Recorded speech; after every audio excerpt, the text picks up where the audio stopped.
New tonight, Cinco de Mayo brought in big crowds to South Omaha this weekend.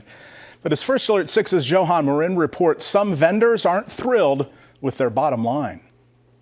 A decades-old tradition brought crowds to the heart of South Omaha this weekend.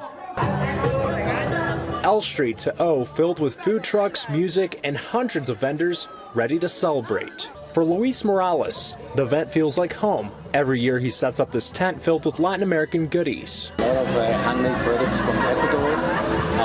Most of these products are ethnic, cultural, with meanings. But this year, some homemade items are costlier than others, as Morales relies on suppliers to get a lot of his overseas product. Because of the tariffs and everything. I would say like clothing, they even raise the price with like maybe 20% above the regular price.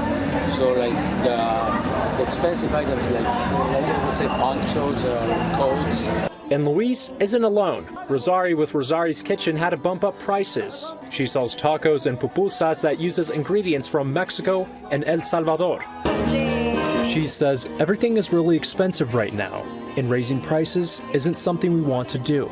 Despite the change in price, both Luis and Rosari think that won't discourage people from coming and enjoying the taste of Latin America. It's part of our culture, of our heritage. In South Omaha, I'm Johan Marin, First Alert 6. Organizers say the Cinco de Mayo festival in South Omaha brings in more than $7 million to the local economy.